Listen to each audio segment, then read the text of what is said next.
나눌 말씀 마가복음 8장 14절에서 21절까지의 말씀을 통해서 누룩을 주의하라, 이러한 제목으로 은혜를 나누고자 합니다. 따라서 해봅시다. 누룩을 주의하라. 누룩을 주의하라. 오늘 이 말씀을 통해서 과연 누룩이 무엇이길래 우리가 주의하고 경계해야 되는지를 밝히 깨달아서 우리의 삶 속에 모든 누룩이 다 제거되는 이한 시간이 되기를 예수님의 이름으로 축원해 드리겠습니다. 제가 원래 이렇게 등산하는 것을 이렇게 좋아하지 않습니다.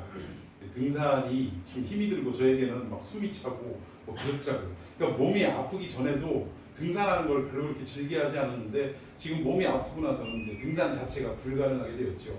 근데 제가 예전에 등산을 할 때의 경험을 좀 이렇게 되짚어 보면 우리가 좀 어느 정도 고도가 있는 산을 올라갈 때는 처음에는 올라갈 때 산 경치를 여기저기를 쳐다봅니다. 뭐 꽃도 보고 나무도 보고 올라가는데 점점 올라가다 보면 숨이 헉헉 차기 시작하고 속된 말로 혓바닥에 가슴까지 내려올 정도로 이렇게 막 힘이 들다 보면 어떻습니까? 경치를 보고 주변을 보던 이 시선이 오직 어디로만 향하게 됩니까? 바닥으로만 향하게 됩니다. 한 걸음 한 걸음에서 생각이 온통 어디에만 집중이 되느냐? 빨리 어디로 올라가기를? 정상으로 올라가기를 기대하면서 여유라는 여유는 하나도 찾아볼 수 없는 그러한 상태가 되는 것을 우리가 스스로 경험하게 되더라는 것입니다. 그런데 힘들게 이렇게 정상까지 올라갔다가 뭐 산 아래에 있는 모든 전경도 좀 내려다보고 그리고 드디어 산 아래로 한 걸음 한 걸음 내려오면서부터 올라올 때는 보지 못했던 이 산의 여러 가지의 절경들이 들어오기 시작하는 것을 경험할 수 있었을 것입니다. 왜 그렇습니까? 올라갈 때는 힘드니까 정상만을 바라보고 올라가서 여유가 없었는데 이제는 정상을 찍고 내려올 때는 어떻습니까? 아무래도 올라갈 때보다 힘도 덜 들고 그만큼 마음의 여유가 생기다 보니까 그제서야 드디어 모든 것들을 다 바라볼 수 있는 그런 어떤 시각적인 여유도 있고 체력적인 여유도 있고 마음의 여유도 생기는 것을 우리가 볼 수 있더라는 것입니다. 이 말씀을 서두에 왜 드리냐면 우리가 하나님 앞에 예배 드릴 때 인생을 살아갈 때는 인생의 여러 가지 문제들 때문에 우리가 진짜 한치 앞도 내다보지 못하고 힘겹게 헉헉거리면서 살아갔다 할지라도 우리가 예배드리러 온 이 순간에는 모든 힘겨운 짐들을 다 내려놓고 삶의 문제들을 다 내려놓고 오직 어떻게 해야 돼요? 십자가에만 집중하고 하나님의 말씀에만 전심전력으로 우리가 중심을 찾는 그러한 시간이 되어야 한다는 것입니다. 이제는 정말 삶의 어떤 무게들 때문에 아무것도 보지 못했다면 이제는 눈을 열어서 하나님이 무엇을 말씀하시는지를 온전히 바라보고 깨달을 수 있는 이한 시간이 되기를 축원해 드리겠습니다. 우리가 지지난 시간에 오병이어에 대해서도 우리가 살펴봤습니다. 그리고 또 지난 시간에는 우리가 맥추절을 건너뛰어서 그 전 시간에는 칠병이어 사건에 대해서도 우리가 살펴봤습니다. 내용인 즉 뭐였습니까? 오병이어는 대상이 누구였다고요? 유대인들을, 오자가 뭐냐면 유대인들은 5오자를 딱 떠올리면 토라, 즉 모세 오경, 창세기, 출애굽기, 레위기, 민수기, 신명기가 떠오르더라는 거예요.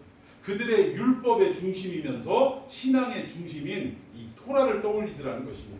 첫 번째, 예수님께서 벳세다 들판에서 보리떡 5개와 물고기 2마리로 5,000명을 먹이고 12바구니를 남기는 이 역사는 사실 이 보리떡이 누구를 의미한다?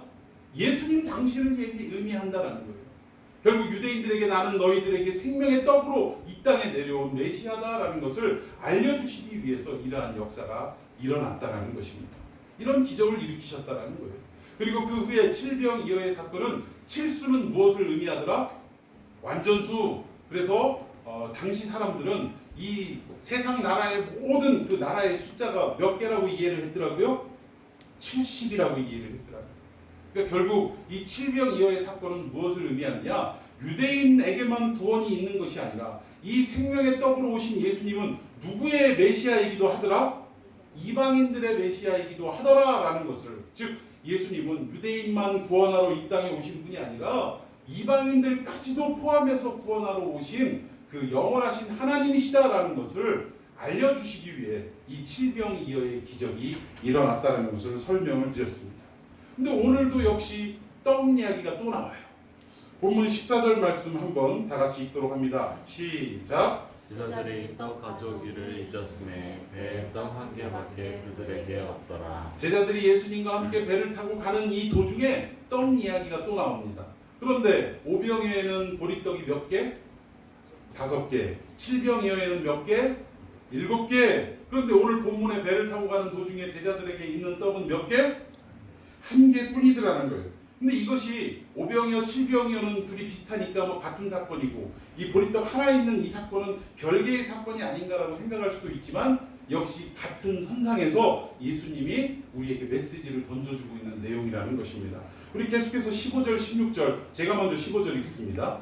예수께서 경고하여 이르시되 삼가 바리새인들의 누룩과 헤롯의 누룩을 주의하라 하시니 제자들이 서로 수군거리기를 이는 우리에게 떡이 없음이로다 하거늘. 지금 대화를 보니까 예수님의 생각과 제자들의 생각에 차이가 있습니까 없습니까? 차이가 있더라는 거예요. 예수님은 제자들은 떡이 없어서 먹을 것이 없어서 지금 고민하고 있는데 예수님은 그 말씀이 아니더라는 거예요. 뭐라고 말씀하시냐면 삼가 바리새인의 누룩과 헤롯의 누룩을 주의하라라고 말씀하셨더라고요. 그러면 당시의 바리새인들은 어떤 사람들이었냐? 종교적인 권력자 집단이었다. 그러니까 유대인들에게 있어서 최고 종교 권력자들이 누구냐? 바리새인. 또 한 분파가 더 있습니다. 누가 있습니까? 바리새인과 함께 항상 대조를 이루면서 서로 미워하고 치고받고 싸우는 관계에 있는 그런 어떤 공동체가 하나 있습니다. 사두개파. 그러니까 이들이 그 당시에 어떻게 보면 종교적인 권력의 핵심들이다라고 이야기할 수 있다라는 것입니다. 자, 그리고 헤롯은 무엇을 의미하냐? 정치적인 권력의 핵심을 이야기하는 것입니다. 그러니까 그때 당시에 유대라는 어떤 이 사회를 움직이는 힘의 정점은 누구에 의해서 지금 움직여지고 있냐? 바리새인들과 헤롯에 의해서 지금 움직여지고 있다라는 것입니다. 그런데 그들의 누룩을 주의하라라고 예수님이 말씀하셨다. 그럼 누룩하면 우리가 떠오르는 사건이 있어야 됩니다. 누룩. 무슨 사건이 떠오릅니까? 이스라엘의 많은 절기 가운데 가장 기본이 되는 절기라고 제가 말씀드렸어요. 무슨 절기? 유월절. 근데 이 유월절은 그날 하루를 유월절이라고 하고 이 유월절로부터 일주일 동안 어떻게 지켜야 되냐면 양고기를 먹고 그리고 떡을 먹는데 어떤 떡을 먹어요? 무교병을 먹습니다. 그런데 이 무교병이 무슨 의미냐면 누룩이 들어있지 않은 떡을, 그러니까 쉽게 얘기해서 우리가 밀가루에는 이 맛을 내게 하기 위해서 이스트라는 것을 집어넣어요. 이 이스트가 바로 누룩입니다. 그러니까 빵을 좀 부풀리고 부드럽게 하고 또 맛이 있게 만드는, 입안에 어떤 감촉을 좋게 만드는 그런 역할을 하는 게 누룩이라는 거예요. 그러면 이 누룩을 넣지 않고 그냥 밀가루로만 떡을 한다고 하면, 빵을 한다고 하면 빵이 맛이 있겠어요 없겠어요? 당연히 맛이 없죠. 그리고 또 그 빵은 좀 단단하고 딱딱한 빵입니다. 그러니까 이런 맛없는 빵을 굳이 일주일 동안 무교절이라는, 즉 유월절을 지키는 무교절이라는 이 기간 동안에 누룩 없는 빵을 먹게 하셨다는 거예요. 그럼 도대체 이것이 어떤 의미일까? 여러분, 유월절은요 다른 날이 아닙니다. 유월이라는 것은 그러니까 월이라는 것이 넘을 월자예요. 그러니까 유는 넘어감이 있다라는 그런 얘기입니다. 그럼 뭐가 넘어감이 있었냐? 애굽에서 이스라엘 백성들이 종살이를 할 때 하나님께서 다시금 그들을 구원해내기 위해서 바로에게 이야기를 했지만 풀어줍니까? 안 풀어줍니까? 안 풀어줬더라는 거예요. 그래서 결국 모세를 통하여 하나님께서 무서운 10가지의 재앙을 내리셨는데 9가지의 재앙이 임하도록 바로의 마음에는 약간의 변화가 있다가 다시금 돌이키고 완악해지는 역사가 있었다는 거예요. 그래서 하나님은 마지막 10번째 재앙을 내리는데 그 10번째 재앙이 뭐였습니까? 애굽의 모든 초태생들, 즉 장자가 죽게 되는 이런 재앙을 내리셨다라는 거예요. 그런데 고센 땅에 따로 살고 있는 이 이스라엘 백성들, 하나님의 백성들은 이 죽음의 재앙에서 살 길이, 피해갈 길이 하나 있었는데 그것이 뭐였습니까? 뭘 잡아야 돼요? 어린 양을 잡았어요. 양을 잡아서 그 양의 피를 문 좌우 설주와 임방에 우술초, 즉 갈대와 같은 풀을 묶어가지고 붓처럼 만들어서 피를 찍어서 바르면 죽음의 사신이 넘어가는 역사가 있었다 해서 유월절이라 이렇게 이야기했다라는 것입니다.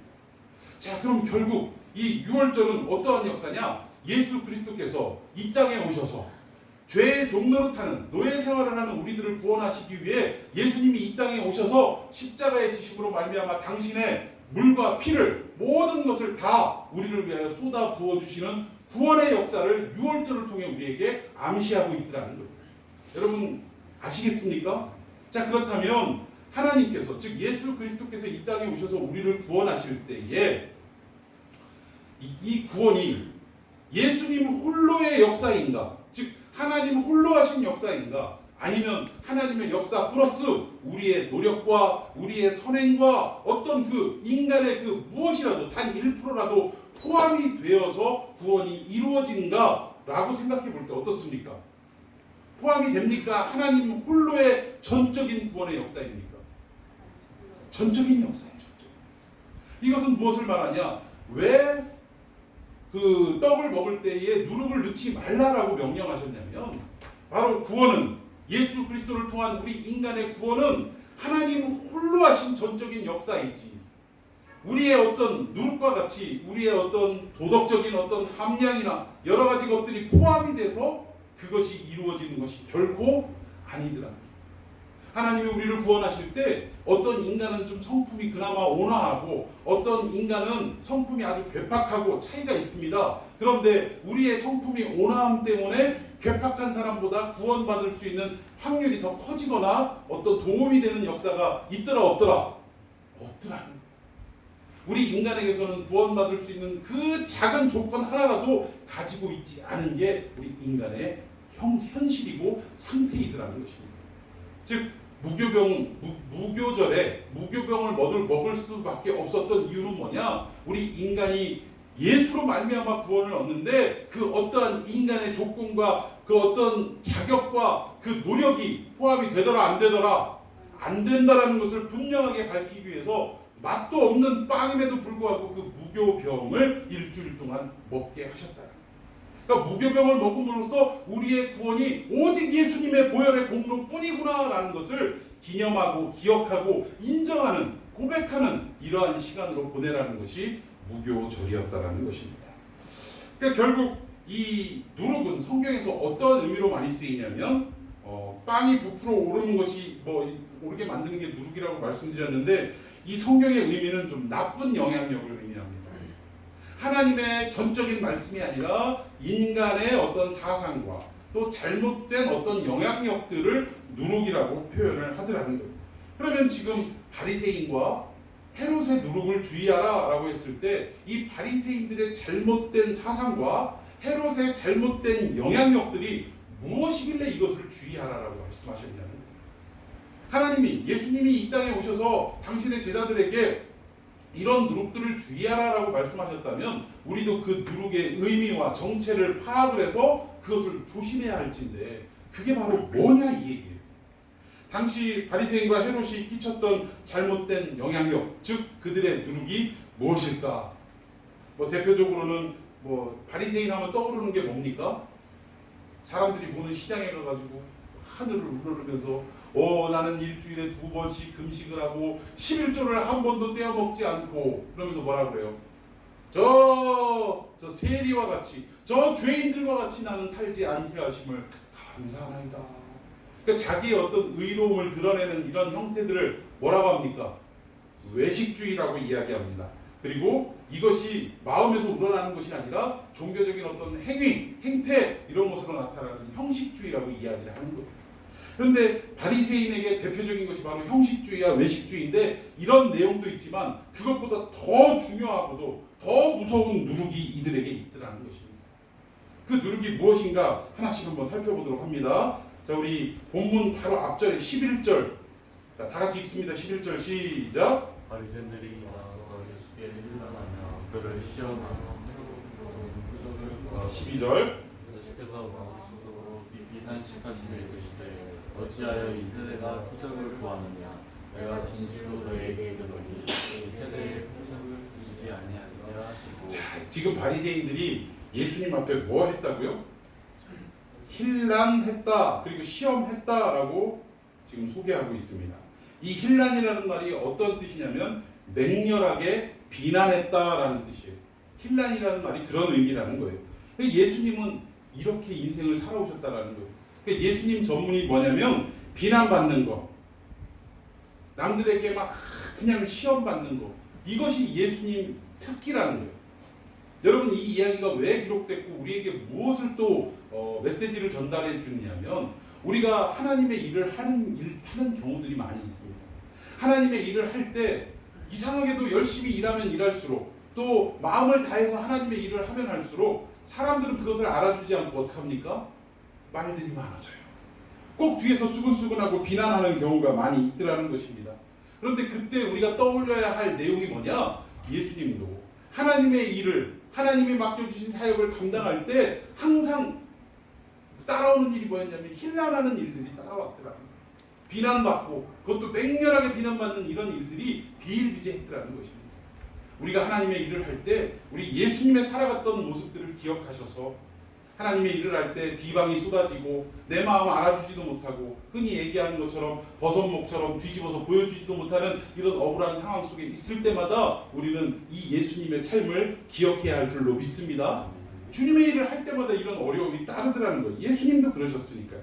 자, 우리 12절, 예수께서 마음속으로 깊이 탄식하며 이르시되 어찌하여 이 세대가 표적을 구하느냐? 내가 진실로 너희에게 이르노니 이 세대에 표적을 주지 아니하리라 하시고, 예수님께서 이들의 혼란과 이들의 어떤 잘못된 것들 때문에 표적을 구하는데 그 표적을 주지 않겠다라고 말씀하셨다라는 것입니다. 그런데 여기에 이 표적이 어떠한 표적인지 구체적으로 나와 있지 않아요. 마가복음에는 이 표적의 내용에 대해서는 언급하고 있지 않더라는 것입니다. 그래서 제가 같은 동일한 사건을 마태복음에서 한번 찾아봤습니다. 마태복음 16장 1절부터 4절까지 교독해 봅시다. 1절, 바리새인과 사두개인들이 와서 예수를 시험하여 하늘로부터 오는 표적 보이기를 청하니, 예수께서 대답하여 이르시되 너희가 저녁에 하늘이 붉으면 날이 좋겠다 하고 아침에 하늘이 붉고 흐리면 오늘은 날이 굳겠다 하나니, 너희가 날씨는 분별할 줄 알면서 시대의 표적은 분별할 수 없느냐? 악하고 무능한 세대가 표적을 구하나 요나의 표적밖에는 보여줄 표적이 없느니라 하시고 그들을 떠나 가시니라. 아멘. 여기 보니까 예수님께서 무슨 말씀을 하시냐면, 마가복음에는 기록되지 않는 표적이 하나가 나옵니다. 무슨 표적?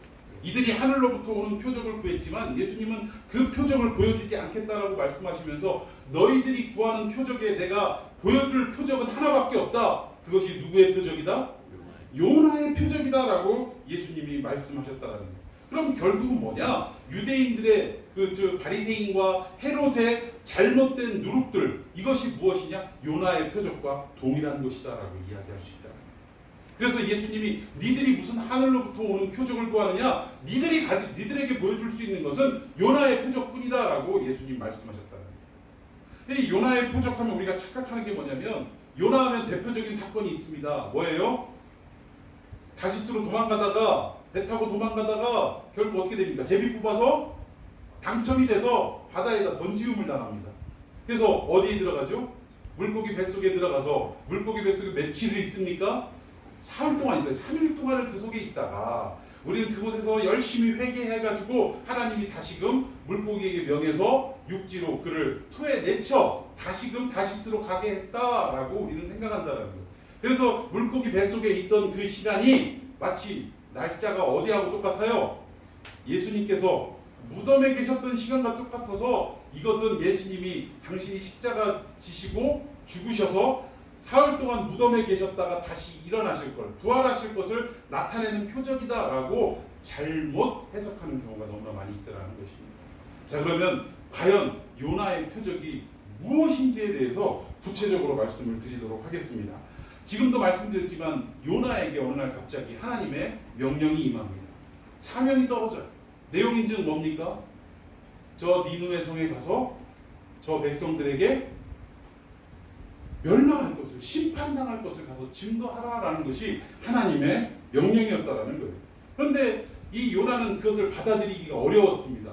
왜 그랬냐면 이 니느웨는 아수르라는 나라의 수도입니다. 그러니까 우리하고 가장 가까우면서도 가장 먼 나라가 어디예요? 일본이라는 나라예요. 지금도 이 무역에 관계된 일 때문에 지금 일본과의 관계가 어떻습니까? 아주 진짜 일본 수상이 얼마나 미운지 모르겠어요. 왜 저 사람들은 사과할 줄도 모르고 잘못을 해놓고도 인지하지를 못하는가? 어떻게 저렇게 뻔뻔할 수가 있는가?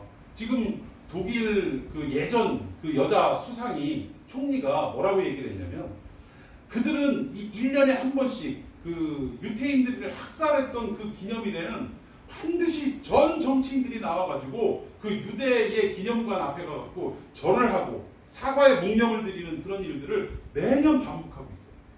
자기들이 전쟁에서 잘못을 했음을 인정하고 사과를 끊임없이 하더라는 거예요. 그러면서 그때 꽤 오래전 일인데 그 총리가 여자 총리가 하는 말이 사과라는 것은 그러니까 묻는 질문이 그거였겠죠. 아니 왜 이렇게 매년 이렇게 수십 년을 그렇게 사과를 하느냐라고 묻는 질문에 이 총리가 뭐라고 대답을 했냐면 사과는 하는 사람 입장에서 되었다라고 판단하는 것이 아니라 받는 사람 입장에서 이제 됐습니다 할 때까지 하는 게 사과다라고 이야기하는 것을 제가 기억합니다.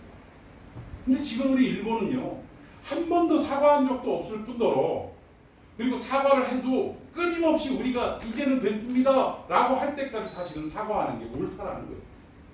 근데 그러질 않죠. 그러니까 미워요 안 미워요? 너무 밉습니다 그 나라가. 그럼에도 불구하고 우리는 어떻게 해야 돼요? 일본에 가서 복음을 증거하라는 하나님의 말씀에 의해서 복음을 증거해야 되겠죠.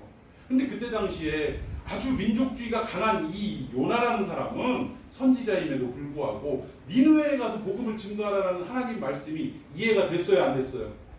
이해가 안 될 뿐만 아니라 동의도 안 되더라는 거예요. 이럴 수가 있냐고. 이 민족이 우리 백성을 얼마나 괴롭히는 역사 대대로 우리를 괴롭히는 이러한 나라였는데 어떻게 그 나라에 가서 복음을 증거하라고 말씀하십니까? 이해할 수가 없었고 용납할 수도 없었다라는 거예요. 그래서 결국 니느웨라 가라는 하나님의 말씀을 어기고 어디로 갑니까? 다시스로 가게 되더라는 거예요. 그런데 이 과정이 너무나 재밌는 것은 우리는 우리 앞에 행하는 모든 일들이 마치 준비된 것처럼 착착착착 해결되고 열리고 막 이런 역사가 있으면 하나님이 우리를 축복하시는 거라고 생각하는 경향이 있습니다. 그런데 요나도 마찬가지였어요. 하나님 말씀을 어기고 다시스로 도망가려고 할 때 어디로 갔냐면 욥바라는 항구로 내려갔습니다. 그런데 역사적으로 이 내용을 공부해 보면 욥바라는 항은 정규적인 그러니까 큰 항구가 아니라 작은 항구였다라는 거예요. 그러니까 그 저 밑에 애굽에서 이집트에서부터 저쪽 유럽 쪽으로 가기 위해서 배가 출발을 하면 이 욥바라는 항구는 날씨에 따라서 또 선장의 상황에 따라서 들리기도 하고 들리지 않기도 하는데 안 들리는 경우가 대다수라는 거예요. 왜? 거기 조그만한 항구 가봐야 내릴 사람도 별로 없고 태울 사람도 별로 없는 곳이기 때문에 그렇습니다. 그런데 정말 배를 타려면 엄청 오래 기다리고 며칠을 기거해야 되는데 요나는 가자마자 배가 딱 정박해서 자기를 기다리고 있더라고요.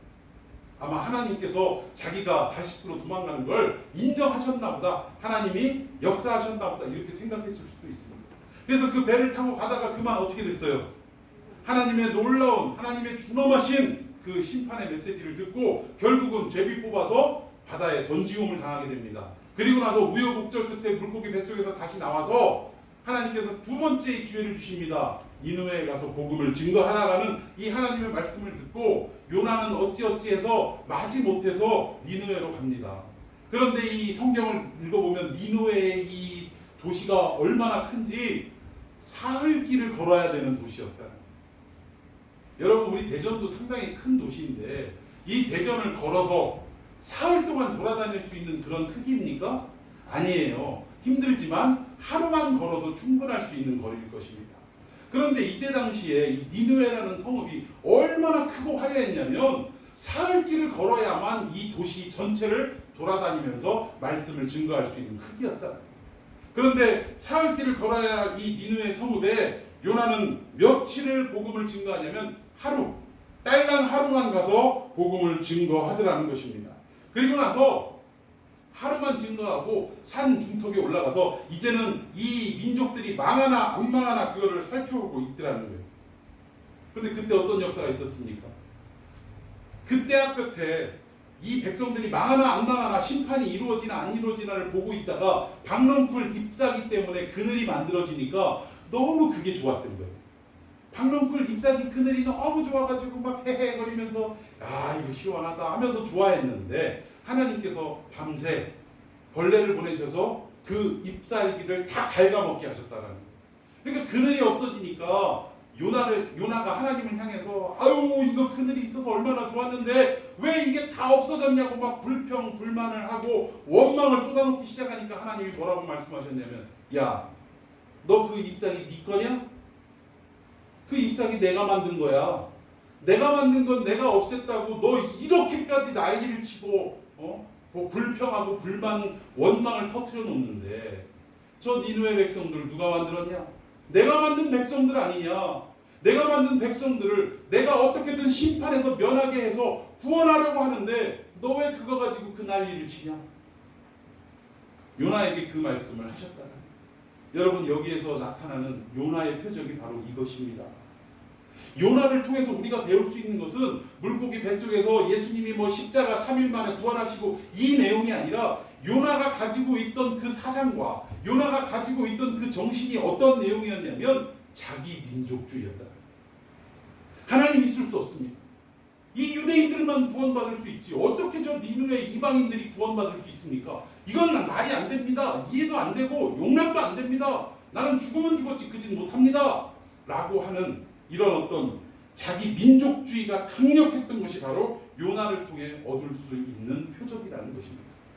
여러분 이 내용은 무슨 얘기냐면 오늘 바리새인들의 누룩을 주의하고 헤롯의 누룩을 주의하라라는 것은 그들이 가지고 있는 그 사상을 주의하라라는 말씀이라는 내용이에요. 그런데 이 바리새인들 역시 어떤 사상을 가지고 있냐면 요나가 가졌던 자민족주의 또 자기는 선택된 민족이다라는 우월주의 그래서 다른 이방인들에 대해서 편견을 가지고 있는 이 사상이 바로 바리새인들 이들이 가지고 있던 그런 누룩이다라고 이야기할 수 있다라는 것입니다. 여러분 이것이 과거의 이야기로 끝날 일이 아니라는 거예요. 오늘날도 우리가 예수 그리스도를 믿고 또 그렇게 신앙생활하면서 살아갔던 세월이 오래되면 오래될수록 우리 안에 어떻습니까? 믿지 않는 사람들에 대한 어떤 이런 마음보다 믿는 사람들 안에서 서로 교제하고 또 그들만을 위해서 살아가기 위한 또 용납해주고 또 관용을 베풀고 뭐 이렇게 살아갑니다. 그런데 안 믿는 사람들이 우리에게 이런 일들을 행할 때는 뭐 단연코 뭐 용서도 없고 자비도 없고 이런 경우가 너무나 많이 있더라는 거예요. 또 에이 뭐 저런 사람들에게 복음을 저런 사람들까지는 복음 안 전해도 돼 이런 마음들도 은연중에 우리에게 있더라는 것입니다. 대표적인 예가 무엇이 있을까요? 우리 교회도 가끔 찾아옵니다만 뭐 살 곳이 없는 노숙인들이 가끔 찾아와서 냄새도 피우고 얼마나 씻지 않고 옷도 안 갈아입었는지 막 냄새도 많이 나고 이러면서 여기 찾아왔을 때 뭐 돈 한 푼 얻기 위해서 찾아왔겠죠. 그때 우리들은 어떻습니까? 멀쩡하게 옷 입고 들어온 사람들한테는 아유 어서 오십시오 막 이렇게 인사하고 영접하고 맞아들이는데 딱 봐도 누가 봐도 이거는 노숙인이다라고 생각이 되어지면 벌써 어투부터가 달라지더라고요. 그렇지 않습니까? 대우부터가 달라져요. 와서 앉으라고 이야기하기 이전에 뭐라고부터 얘기합니까? 어떻게 오셨나요? 뭘 어떻게 와요? 딱 보면 알겠구만. 오히려 그분들 오게 해서 하다못해 물 한 잔이라도 좀 제공을 하고 그리고 또 앉아서라도 뭐 하다못해 돈 달라는 얘기를 한다 할지라도 좀 앉아서 쉴 수 있는 여유를 좀 이렇게 베풀 수 있는 게 우리 교회가 해야 될 일인데 우리는 그렇지 않고 정말 어떻게 보면 이 유대인들처럼 바리새인들처럼 인정하지 않고 나는 도저히 용납이 안 된다라고 생각하는 경향이 너무나도 많이 있더라는 것입니다. 여러분 이것을 뭐라고 하냐면 범주적 폭력이라고 해요. 범주적 폭력. 그러니까 자기의 어떤 삶의 영역을 설정해 놓고 이 바깥에 있는 사람들은 결단코 복음도 가서는 안 되고 우리의 어떤 교류도 있어서는 안 되고 이런 어떤 생각으로 살아가는 경우를 말하는 것입니다. 그런데 여러분 예수님은 이 땅에 오셔서 오늘도 말씀드렸지만 첫 번째는 오병이어의 사건을 통해 누구를 대상으로 유대인들을 대상으로 또 구원을 선포하셨지만 7명이어의 사건을 통해 또 어떤 역사가 있었다고요? 전 이방인들의 영역까지 확장해서 그들을 구원하시겠다라는 어떤 말씀을 우리에게 해주셨다라는 거예요. 그리고 그 말씀하신 것을 말씀으로 그치는 것이 아니라 오늘 제자들과 함께 배를 타고 어디를 향해 가고 있는 중이냐면 이방을 향해 지금 가고 계시는 중이라는 거예요. 7명이어의 사건이 예수님 말씀을 듣고 찾아온 이방인들에게 구원을 베푼 사건이라면 지금 오늘 본문에 제자들과 함께 배를 타고 가시는 이 사건은 이제는 찾아오지 않은 이방인들에게 예수님이 직접 찾아가셔서 복음을 증거하는 사건이라는 것입니다. 여러분 동의하십니까? 예, 그 내용이라는 거예요. 자, 우리 말씀 한번 다시 보겠습니다. 11절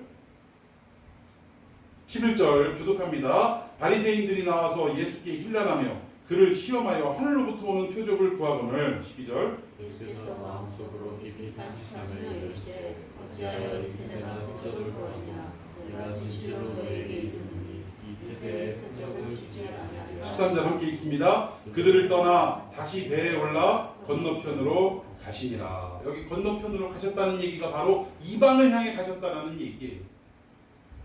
어찌하여 너희들은 그렇게 자민족 우월주의에만 쌓여 있느냐? 너희들에게만 왜 구원이 있다라고 이방인들에게 구원이 선포되어지는 것을 용납할 수 없더느냐? 예수님 지금 그 말씀하시는 거예요. 그러면서 하시는 말씀이 마태복음에 뭐라고요? 너희들이 지금 하늘로부터 표적을 구하지만 너희들한테 줄 수 있는 표적은 뭐밖에 없더라? 요나의 표적밖에 없더라. 요나의 사적을 잘 읽어봐라. 결국 요나라는 인간은 유대의 선지자임에도 불구하고 니느웨 이방인들에게 복음이 증거되어지는 것이 하나님의 구원이 이루어지는 것이 못마땅했던 인간이다. 너희들도 그와 같은 인간들 아니냐? 이 메시지를 지금 준엄하게 선포하고 계시더라는 것입니다. 지금 제자들과 함께 배를 타고 가시는 예수님의 배 안에는 떡이 한 개밖에 없었어요. 오늘 본문 14절에 보니까 떡이 하나밖에 없음을 제자들이 염려하고 있는데 맞습니다. 그 배에는 떡이 하나밖에 없을 수가 없습니다. 왜냐? 그 배의 떡은 누가 떡이라는 얘기예요? 예수님 자체가 떡이라는 것입니다. 그런데 제자들은 이 떡 이야기를 할 때 이거 먹을 게 부족한 거 아닌가를 또 염려하기 시작했더라고요. 그런데 예수님이 거기에 대해서 뭐라고 말씀하시냐면 본문 내용 17절에 예수께서 아시고 그러니까 걱정하는 제자들을 아시고 뭐라고 말씀하셨냐면 야 니들이 보리떡 5개로 몇 명을 먹였냐? 몇 명 먹었어요? 장정들만 5,000명을 먹이고 몇 바구니를 남겼습니까? 12바구니를 남겼어요.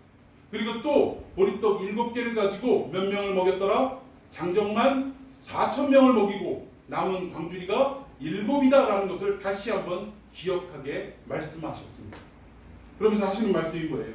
야 5,000명을 먹이고 보리떡 5개로 5,000명 먹이고 12바구니를 남겼고 보리떡 7개로 4,000명을 먹이고 7광주리를 남겼다면 야 보리떡의 숫자가 중요하냐 안 중요하냐? 중요하지 않다 그 말이에요. 보리떡이 개수가 중요한 게 아니라 예수님만 함께하고 계시면 우리의 배고픈 모든 것들은 다 해결할 수 있다 없다? 해결할 수 있더라는 거예요. 여러분 오늘날 우리가 돈 벌기 위해서 얼마나 힘겹게 살아갑니까? 그런데 여러분 우리가 일을 할 때에도 중요한 것은 우리의 삶에 예수님이 계시냐 안 계시냐가 더 중요하다는 거예요. 내가 열심히 일해가지고 제가 아는 어떤 목사님하고 제가 통화를 했는데 제가 신대원 동기 목사님이에요. 이게 교회를 후임자리로 들어가기로 약속을 해서 거기 들어갔다가 돈만 막 몇 억을 까먹고 그러니까 막 빚을 막 여기저기다 사채빚까지 해가지고 4억을 빚을 졌더라고요. 4억을 한 100여 명 정도 되는 교회인데 그런데 저 은퇴하실 목사님이 마음을 또 이렇게 바꾸셔가지고 빚만 짊어지고 거기서 사실은 그걸 또 달라고 이야기를 하고 뭐 이런 과정이 너무 싫어가지고 그냥 4억을 포기하고 그냥 나왔다는 거예요. 그래서 지금 목회를 포기하고 잠시 중단하고 지금 그 돈을 벌기 위해서 뭐 잡을 몇 개를 가졌냐면 7개인가를 지금 잡을 갖고 있대요. 7개 일을 한다라는 거예요. 파트타임으로 막 이것저것 해가지고 7개를 하면서 한 달에 한 500여만 원 번다고 합니다. 그러니까 그것도 참 대단하더라고요. 근데 한 달에 갚아야 될 이자가 700, 800이래요. 근데 열심히 일하는 것도 중요하지만 그의 삶 속에 하나님이 함께 하시고 또 그가 하나님을 더 의지할 때 어찌 보면 더 좋은 결과가 있었지 않았을까. 근데 이 목사님 마음의 상처가 너무 커가지고 지금 당분간은 목회할 생각을 아예 하고 있지도 않고 또 사람들로 인해서 즉 믿는 성도들로 인해서 그 어떤 상처 입은 부분들이 너무나 심하다 보니까 난 진짜 믿음의 세계에서 떨어져 나가는 게 아닐까 걱정이 될 정도로 그렇게 많이 아파하시더라고요. 근데 중요한 것은 열심히 돈 벌어서 내가 뭘 어떻게 해놓고 그 다음에 목회를 하겠다라는 이 목사님의 말씀에 제가 뭐라고 말씀을 드렸냐면 여러 가지 환경과 이 처지가 과연 제가 목사님 목회를 하셔야 됩니다라고 감히 말씀드릴 수 없는 처지라는 걸 내가 인정하겠다. 그런데 중요한 것은 내가 이루고 나서 이만큼 이루고 나서 목회를 하겠다 해서 뛰어들면 그것은 누가 시킨 목회냐예요. 하나님이 주신 목회냐, 내가 내 능력이 돼서 시작한 목회냐라고 생각해 볼 때 그건 하나님이 주신 목회가 아니라 내 노력과 내 상황에 따라서 형편이 돼서 하는 목회가 될 수밖에 없지 않겠는가. 하나님은 절대 그런 목회 시키지도 않고 요구하시지도 않더라. 생각은 좀 깊게 하시고 기도도 좀 더 하셨으면 좋겠습니다. 저도 같이 하겠습니다 하면서 말씀드린 게 하나님이 어떠한 환경과 상황 속에서도 하나님이 함께 하시고 하라라고 명하실 때 하는 것이 그것이 진정한 것이지 내 의지와 내 어떤 상황과 판단에 의해서 지금은 내가 해도 된다라고 결정하고 시작한다면 결코 이거는 하나님이 원하시는 그런 목회가 될 수 없다는 것을 제가 말씀을 드렸어요. 무슨 말씀이냐? 우리도 열심히 돈 버는 거 중요합니다. 열심히 뭐 여러 가지 일들을 하는 거 중요해요. 그러나 그 일 가운데에서도 가장 중요하고도 가장 핵심이 되는 것은 뭐예요? 내 지금 하는 모든 일에 누가 중심이 되고 있느냐는 겁니까? 하나님이 중심이 되고 있느냐. 여러분 이것을 항상 최고로 염두에 두고 모든 삶을 대처해 나가시는 저와 여러분이 되기를 예수님의 이름으로 축원해 드리겠습니다. 이 배에 떡 하나밖에 없지만 그 떡은 예수님 자신이라는 거예요. 5개 갖고도 5,000명도 먹이시고 7개 갖고도 4,000명을 먹이시는, 오히려 떡 숫자가 줄어들었을 때 더 많이 먹이신 것을 우리가 볼 수 있지 않습니까? 떡 하나라도 얼마든지 먹이실 수 있는 예수님이 우리의 삶의 주인이 되심을 믿어야 할 줄로 믿습니다. 이거 보니까 여기 물고기 보리떡 5개와 물고기 또 몇 마리가 있었어요? 2마리가 있었습니다.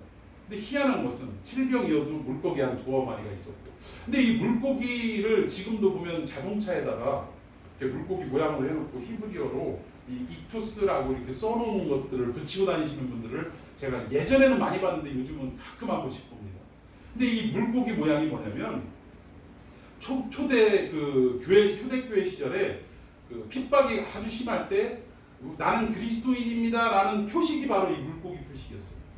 이게 어떤 내용이냐면 이 물고기라는 말이 익수스라는 단어를 사용한 익수스라고 해요. 근데 이게 약자를 보면 뭘 상징하냐면 예수가 이수스예요. 이수, 예수, 그리고 크리스투스, 그리고 데오스 하나님, 예수 그리스도 하나님, 휘오스 아들, 그리고 마지막으로 소크리아스 구세주. 그러니까 말을 딱 연결해 보면 이 익수스라는 말의 약자로 무슨 내용을 담겨져 있냐면 예수 그리스도는 하나님의 아들이며 우리의 구세주시다. 이게 그 물고기 안에 있는 익투스라는 이 단어의 그 약자를 풀어놓은 그런 내용이라는 것입니다. 그러니까 초대교회 당시에는 이렇게 역사하는, 즉 물고기는 2마리라는 것은 뭘 얘기하냐면 성경에서 숫자 2는 뭘 상징하냐? 증거의 수를 말합니다. 증인의 수를 말해요. 그래서 율법 당시에서도 항상 어떤 재판이 이루어질 때 남자 2명이 증인을 서야 증거로 채택이 됩니다. 그래서 항상 예수님도 복음을 증거할 때 몇 명씩 짝을 이루어가지고 보내죠? 2명씩. 그거 뭐냐? 증거의 수, 증인의 수를 의미하는 내용입니다. 그런데 결국 이것은 뭐냐면 예수님께서 이렇게 물고기 2마리를 가지고 보리떡 5개나 보리떡 7개를 가지고도 충분히 먹일 수 있는 이런 능력의 주님이시라는 것을 경험했음에도 불구하고 제자들은 지금 어떻게 한 끼를 해결할 수 있을까를 염려하고 걱정하는 믿음 없는 모습을 지금 보이고 있더라는 것입니다. 우리도 인생을 살아갈 때 우리 오병이어를 기억했으면 좋겠습니다. 7병이어를 기억했으면 좋겠습니다. 우리 형편에 떡 1개밖에 없는 이런 가난하고 힘들고 어려운 상황에 있다 할지라도 5병이어와 7병이어의 기적을 일으켰던 주님이 우리와 함께 하시면 떡의 개수는, 우리의 가진 어떤 경제적인 여력은 아무런 문제가 되지 않는다라는 사실. 그리고 오늘 이 본문의 내용을 통해서 결국은 이방에까지 찾아가셔서 복음을 증거하시는 이 예수님의 어떤 그 만민을 사랑하시는 이 사랑이 우리에게도 있어야 된다는 거예요. 오늘 바리새인과 헤롯의 이 누룩처럼 우리는 함정을 지어놓고 이 안에서만 복음이 이루어져야 되고 구원이 이루어져야 된다라는 이런 생각을 이제는 벗어버리고 세계 만방을 향하여 주님의 말씀이 땅끝까지 전해지지 않으면 안 될 곳이 없다라는 이 사명감을 가지고 우리가 이방인들에게도 찾아가는 역사가 있어야 될 줄로 믿습니다. 우리 안에서는요 아직도 이래요. 내가 딴 건 다 모르겠는데 저 인간만큼은 내가 절대 용서 안 해. 아무리 그래도 그렇지 저 인간은 도저히 내가 전도할 수 없는 인간이야 라고 아예 딱 못 박아준 사람들 없습니까? 저도 이 말씀 준비하면서 생각해보니까 저도 있더라고요. 저한테 아주 가까운 사람인데 많은 배신감을 느껴가지고 제가 그 이야기를 할 때마다 나 진짜 걔한테는 말씀 못 전하겠어. 나 걔한테는 좋은 권면 못 하겠어. 라고 아예 그냥 손을 딱 그어버리고 접근하지 않으려고 하는, 관계하지 않으려고 하는 이러한 경향들이 제 안에도 있더라는 것을 제가 말씀 준비하면서 참 다시 한번 새삼 깨닫게 됐습니다. 우리 오늘 예수님의 가르치심, 이방인들까지도 구원하시겠다라는, 심지어는 찾아온 이방인들뿐만 아니라 직접 찾아가셔서 당신의 보리떡을, 당신이 보리떡 되신 생명의 그 떡을 그들에게 먹이기 위해 찾아가시는 예수님의 사랑을 우리가 기억해서 우리에게도 이 사람만은 절대 안 된다라는 이런 잘못된 생각들을 벗어버리고 누구에게라도 포용하는 마음으로 이 복음을 증거하고 예수님의 사랑을 실천하는 놀라운 역사가 있기를 예수님의 이름으로 축원해 드리겠습니다. 우리 안에 나도 알지 못하게 바리새인의 누룩이 존재하고 있고 헤롯의 누룩이 존재하고 있다면 오늘 말씀을 듣고 이 누룩을 다 제거하십시다. 오직 구원은 예수 그리스도 한 분뿐으로 이루어지는 것이며 그리고 그 구원의 사랑이 결국은 제한 없이 누구에게라도 뻗어갈 수 있는, 선포될 수 있는 그 귀한 말씀이라는 것을 다시 한번 깨닫고 삶에서 우리가 적용하는 놀라운 은혜가 있기를 축원해 드리겠습니다. 기도하십시다.